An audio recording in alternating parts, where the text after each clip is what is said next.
Welcome back to Velocity Invitational. And as you can see, it's fast and furious, as you'd hope and expect, because the racing continues. And we now move to our next category, which is Group 5, and that's 1966 to 1979 SCCA B sedan and C sedan cars under 2 litres of Trans Am and 2.5 litres. And it's their feature race. Now, this does involve, as you can see, a lot of Japanese makes, particularly the 510. So Troy Ermish, I'm sure, will be happy to talk about that. John Norman has a vast history as well. We were with you yesterday. Interesting listening to you. Guys, what have we got here for this Group 5 feature race as we go to green? Well, we got quite a eclectic group. We got some Porsches, some BMWs, Alfas. Oh, we got one guy getting out of shape there, but yeah, great group of guys.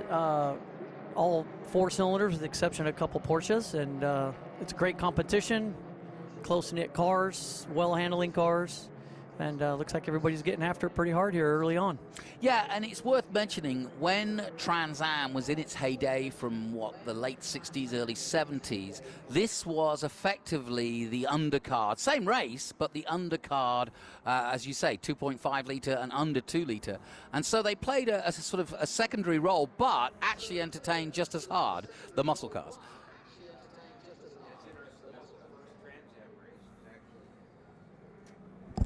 Okay, it's interesting to note that the first Trans Am race, Sebring, Florida, in 1965, was actually won by an under 2 liter car. Yes, it was. Alfa Romeo GTA.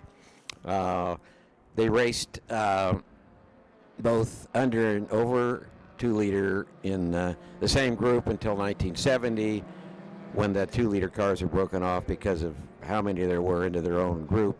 And that developed into the 2.5 challenge from 71 and 72. I actually raced in those days, and my old car, the number 58 Alfa, is out there charging from the back. Lovely. Chet Taylor at the wheel of that. Yes. Well, it's actually Billy Taylor. Oh, okay. Billy's his dad, and Chet is his son, and they trade places. Yeah, fair enough. Tim Breck, we just saw going by in the BMW from 1967. Very historical car. Oh, That's beautiful. Original Trans Am ride. There's a 2-car team that Breck ran back in the 70s, and they're pretty competitive cars. Yeah. And the orange and yellow number 18, that's a Rob Dyson race car, original race car we restored. Doing quite well. Actually, the BMW team was run by Hyde Park Motors in the day, driven by Carl Fredericks and Nels Miller.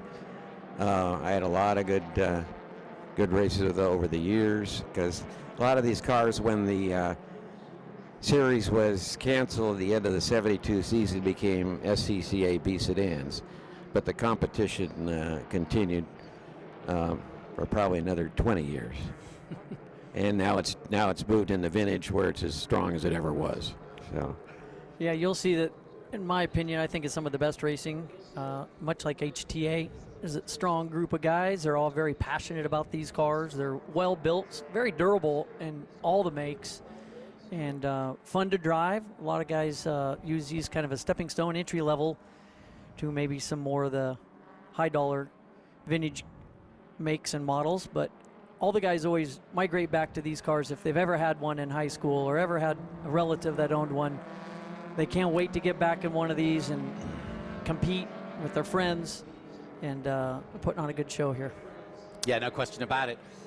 Lap 2 then of our Group 5, and it's a nice little competitive group, and evenly yoked, it seems, between the BMWs, the Porsches, and the 510s. Yeah, currently we've got a BMW out front, and he's putting on kind of clinic here, and we'll see what Stewart can do, and they're charging hard. Well, Kerry Eisenlaw has been into the booth a couple of times this weekend in that Porsche right now, and he had a bit of a run with it yesterday, and had a few mechanical problems with it as well. Also got a little bit leery at a couple of places, but he came in soaking wet from the heat yesterday with a big grin on his face, so he was enjoying it, that's for sure. yeah, it looks like Jensen Button didn't make the race. No, I don't. Well, he was in the last one, so I'm guessing. Yeah, he was driving the Ferrari in the previous group and didn't have enough time to make the switch. Yeah. So. They'll throw him in something, I'm sure.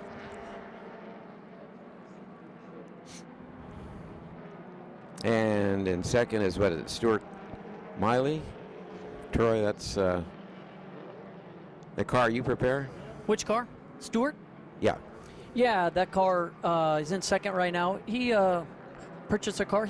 He and both Daniel in the 16 car, they fly in from South America for this event. They can't Do they wait. really? Yeah, they're both from Uruguay. Argentina, and they've been spending time in Uruguay. And so we take care of their cars at our shop and prepare them and arrive. It's a arrive and drive program for those guys, and they're super competitive. They enjoy all the racing they can do in the States, and they usually try to get out here for at least 3 or 4 events in their 510s.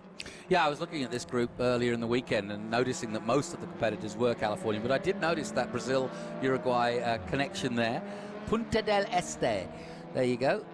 And racing their 510s. The number 3 and number 25 Alfa GTAs, driven by Roman Tucker and Sam Cummings, came from Michigan. And those were 2 of the most competitive cars. In fact, the 3 car won the 70 championship with Horst Queck driving. And Bert Everett drove the 25, I think was 3rd in the championship. And they had some great races back in the day. But those are 2 beautifully restored cars. And, the other one I would do is give credit to Dave Stone, who worked really hard to put this group together for this event. And got a lot of encouraged these guys to come out and run. So. Yeah, I would agree. Dave Stone and Glenn Chu put together a tight group of historical B&C sedan cars that have an opportunity to run together a couple of times a year. I know they'd like more. There's other events that are non-historical, but these are special cars that really shine in these types of events where people can look back at how cars were built many years ago, and guys are driving them pretty hard for being 50, 55-year-old inexpensive grocery getters kind of back in the day. Well, and it's a testament to how well they were made, isn't it? Yeah, I'd agree. I think some of these manufacturers, they were kind of ahead of their time, and they thought, what could we build inexpensively, and we can get a lot of miles out of it, and it's kind of a nice marquee. The 510 especially, I thought, was a inexpensive entry-level car, and SCCA kind of latched onto a production-based series that they really wanted a sedan type group to come together, and so the B sedan group is kind of born, and they kind of ran in parallel with Trans Am. So a lot of drivers would run both Trans Am 2.5 Challenge, and then they would run with SCCA, and obviously SCCA carried on well past 72 with these the small bore sedans. As time went on, the cars kind of got shelved, and a lot of people didn't really know that these cars were out there and how much fun they could be. And I would say probably in the last 20 years, 25 years, they've kind of sort of been unearthed, and they brought back out for people to enjoy, and especially for the drivers to get up on the wheel and drive them hard. Yeah, we're just watching one of the only Toyota Corollas out there. We've been talking the 510s, and obviously now we know the Corolla well, but this is a 72 Corolla. Meanwhile, another 510, this one of Steve Link, the number 49. That's a very early 510. It's a 1968 first year production 510. It was also an original Trans Am car from the, I believe from 70 or 71. It's been a Trans Am car. It's pretty amazing. And that particular car there, the 9 car, that is a historical car that another one that we restored at our shop. That car has been a race car since 1973, and I had the pleasure of talking to the original owner, who was from Chicago. He bought that out of the actually not Yellow Pages. He bought that from the Want Ads, and he drove it home one day and decided he was going to race it, and he raced it for a year, and then moved on to racing Formula Vs, but his secondary job was driving trucks for Horst Queck. That's interesting. So preparing 510s, what is there an Achilles heel that you come across a lot, or is it pretty much an easy car to work with? Probably the easiest car. I think it's the least expensive, so that's probably why there's more of them than all the other makes kind of combined. But we just say, you know, probably just the aluminum head and cast iron block. I think the one thing you just got to kind of watch out for in one of these is just making sure you're controlling temperature. But strut car, I like the BMW, and brakes are never really a big problem. It's no different than I think any of the other makes, just trying to stay on top of transmissions and differentials, because they're stressed pretty hard. Those components are stressed pretty hard when they're starting to make over 200 horsepower out of those little 4 cylinders. But essentially most of the cars really durable, and we're just the standard stuff, just packing bearings and changing fluids. They're a real working man's car. Yeah, I see Jensen is in the race, and he's coming up from the rear, moving. Well, he's just probably taking his time, got in and jumped out and got in at the back. Conversely to the 510s, the Alfa GTA is a very valuable car, so you don't see so many of them out racing. You see more of the steel-bodied GTVs, which were also run. But back in the 60s, when we were running FIA rules, the Alfa GTA was the Alfa that was raced, and not the GTVs so much. In 71, SCCA adopted their own rules, and they wanted more based production cars, and the GTAs were no longer allowed, and so everyone was, you know, converted over to the steel-bodied GTV.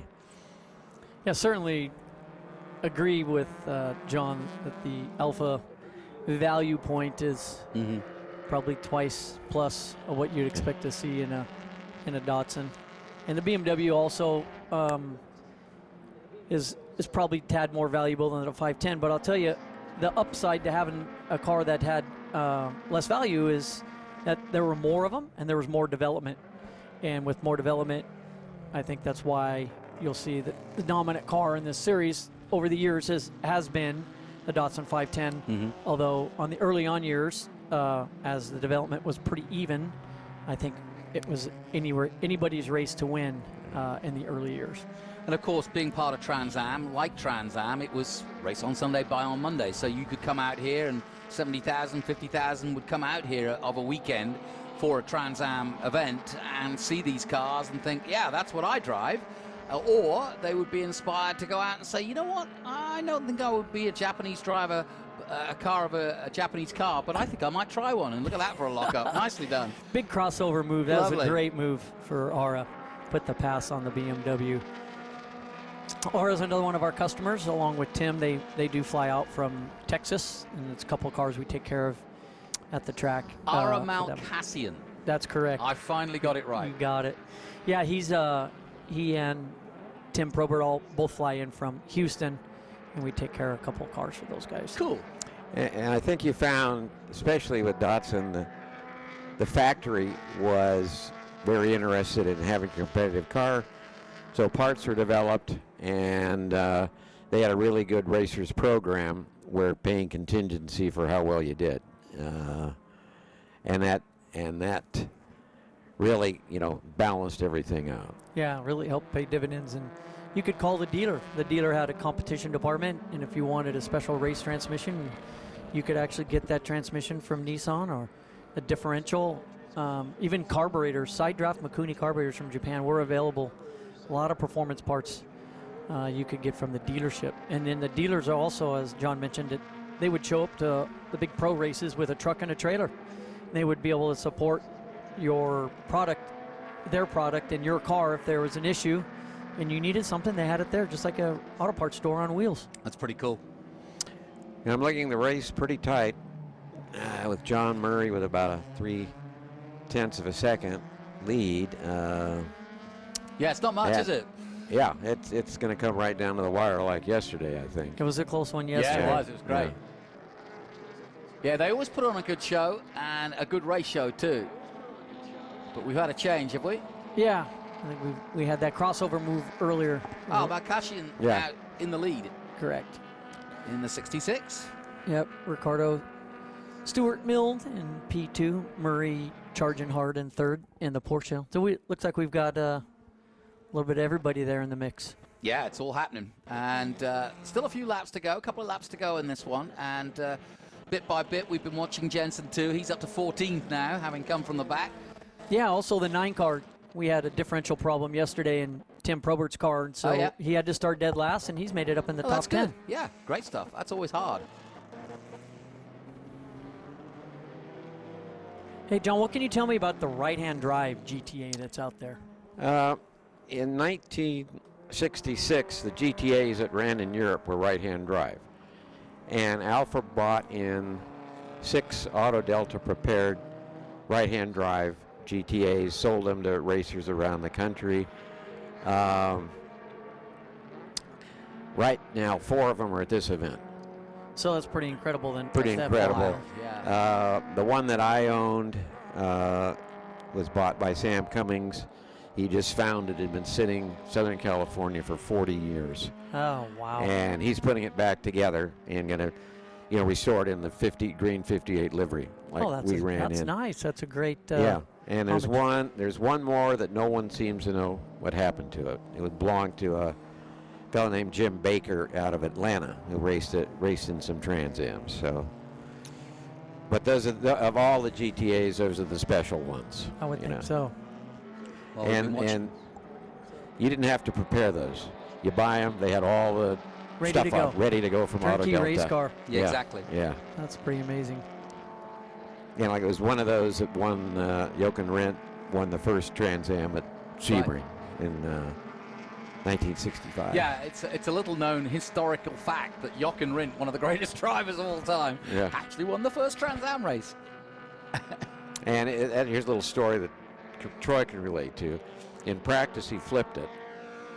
Oh boy, I'm familiar with that. And anyway, they pounded the top out. You see pictures of it, and it's pretty beat up looking, but I know Troy had a similar experience at the runoffs. Yeah, the runoffs. We had a similar experience where I rolled the car over and was able to fix it down to Gasoline Alley. Fortunately, I was in Indianapolis, and there's a lot of resources there. Yeah. They fixed it, and we went out and we won the runoffs. Amazing. 2021. That's a great story. Well, Arak Malkassian from Houston leading the way here in the closing stages of this one, and I'm glad he did come in to tell me how to pronounce his name, because he's going to be the winner, and I think he got an idea that he might be too, so he wanted to make sure it was all right. He said, I don't often race against Jensen Button. I said, no, that's true. I said, we want to get this right. But I think it's a thrill for everybody, and it's a thrill for the community for Jensen to not only take part, but not just act as an ambassador. He's jumped in with both feet. I mean, he's bought an Obtainium Fangio car. I mean, what a car to own, and in the future, what a car to be prized after once he's given up, and he's only 44. But once he decides he wants to move on and get into it and get another car, if he was to part ways with it, that car I could easily see at Pebble Beach, fetching a fair number. Yeah, they've been lined up. Yeah. Here they're coming down. Take the checkered. Yeah. It's pretty tight. It's couple pretty of 510s. Yeah. Side by side, Malkassian, though, takes the checkered flag ahead of Stuart Mill and does take victory in the 66. Stewart is second in the 18 and Murray in third. Elsinore Carey, who's been in the booth several times, gets fourth place ahead of Say and Hurwitz in sixth. Probert getting up to seventh, having been down in ninth. And then Brecht, Barnett and Nicholas are your top 10. Jensen made it up to 12th in the end, having taken part in back-to-back group races. So I'm sure he'll want a break after this, but I do know he's probably going to be out again at some point. Who knows? But here's a full-page graphic of the results then, and it's a sweep for the top two of the Datsun 510s, both from 1972. Well done to Ara and Ricardo. Stuart Mill taking second. John Murray in third. Carey Eisenlaw in fourth position. Kelvin Say in fifth. Noah Hurwitz, Tim Probert, Tim Brecht, Dave Nicholas, and Ryan Clark in that Corolla, rounding out the top 10. My thanks both to Troy Ermish and to John Norman. Thank you for coming in. You're always welcome. It's a pleasure. It's always interesting to hear your experiences and your knowledge of the cars. Fantastic. So thank you for guiding us through that. I appreciate it. Thanks for having me. Yeah, and enjoy the rest of your Velocity Invitation. I'm sure you'll sure be will. back. Back in June. We just need to remind everybody, Yeah. 6th to the 8th of June next year. So a big change around. Yeah, big time. All right, sounds good. Thank Good. you again. Not at all. Coming up, NASCAR. Stay with us from Velocity Invitational.